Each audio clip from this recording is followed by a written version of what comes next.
Okay, I am Amir bin Muhammad Alias from Group 8-1 SC1. I'm grouped with Ahmad Taufik Iqbal, Nur Safia, and Nur Anis Farha. Now I want to talk about the introduction. Lieutenant Adnan is a film with a time background of Malay Land War against Japan in 1942. The film narrates the courage of a young Malay man who led a battalion of the army of being attacked by the army of Japan until getting himself killed. Lieutenant Adnan and his battalion, down his leadership, became the last defense of the Malay land before Japan conquered all over Malay's land after they beat this team.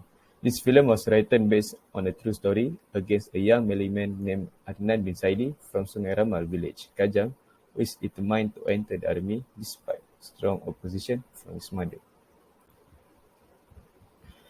Lieutenant Adnan acted to escape with his friend at the night to enroll in a military camp in Port Isen.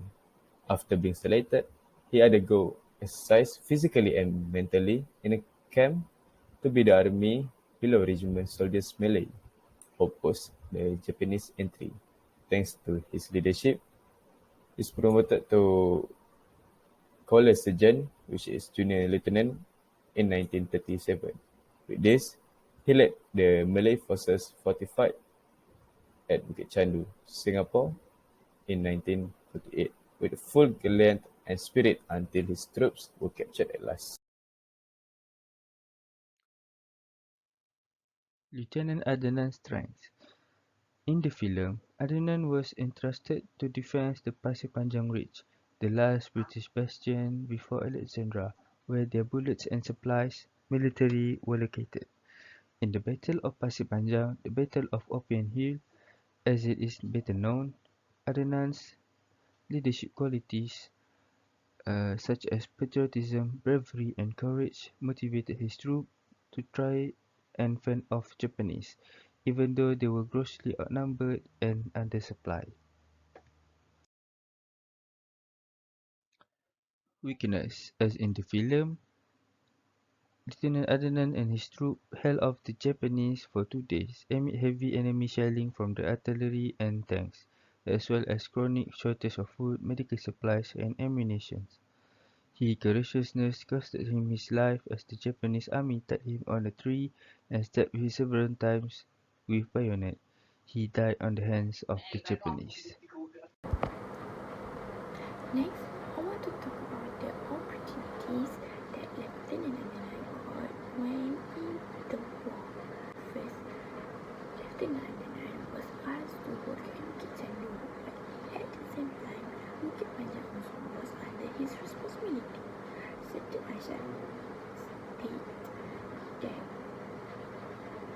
we only can defend one place at one time, but the other wisdom state the Bukit Chandu was defended by the British as well because behind the Bukit Chandu they got an opium factory. They also packed up to Bukit Chandu because the area is an important area. Some of the villagers do not want to move. I then ordered that fort be built. After that, the forts are ready to be put through cotton mill. Second, Lieutenant Adnan often sent letters to his brother while giving words of encouragement to fight hard for the homeland. And next, Lieutenant Adnan was suspicious of Samad passing in front of the base. In the evening, Om Rahman from the village guard came to meet Lieutenant Adnan to state that preparation to fight to help the Malay army against the Japanese army. In the discussion, they speculated that Samad and the two men were Japanese spies and assumed a camp out the road like Samad should be allowed. And then, next, Adnan also attacked the Japanese army just at an opportunity.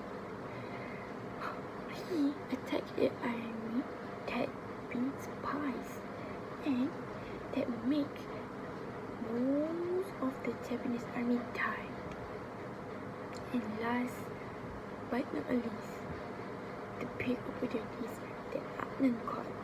Adnan was badly wounded but refused to retreat, and instead ordered his men to fight to the last drop of blood.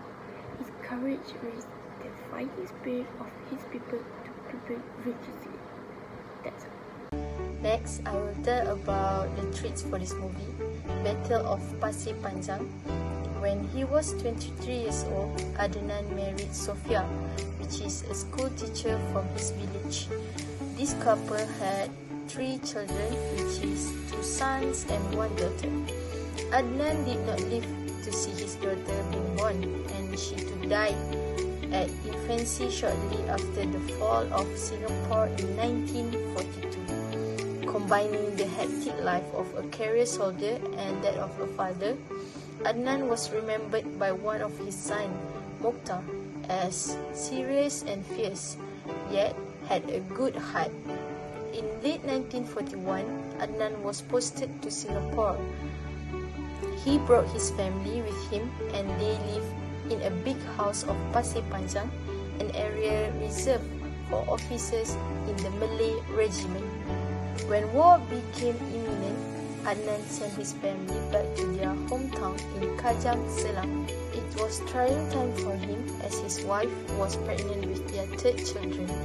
When they bade him goodbye, it was the last time that his family set eyes on him. Adnan was entrusted with the defense of Pasir Panjang Ridge, the last British bastion before Alexandria, where their bullets and supplies military hospital were located. The Battle of Pasir Panjang, or the Battle of Opium Hill as is better known, Adnan's leadership qualities, which is patriotism, bravery and courage, motivate his troops to try and fend off the Japanese, even though they were grossly outnumbered and undersupplied. They frustrated that the Japanese effort to take over the ridge, and the fighting strained Adnan's troops. As Adnan and his troops retreated to Opium Hill, they rose to the occasion again against the persistent and heightened assault of the Japanese, even taking up hand-to-hand combat with the enemy when they ran out the bullets. The sheer force of Japanese attack on the second and final afternoon of fighting overpowered Adnan and his men, leading them to their grisly death. They tied Lieutenant Adnan on a tree and stabbed him many times. So for the conclusion, Lieutenant Adnan Saidi has shown his leadership to his teammates while in Battle of War long time ago. In fact, he also showed leadership qualities as a leader of family and become a proud child to both his mother and father. He can also serve as an example of leadership to all walks of life.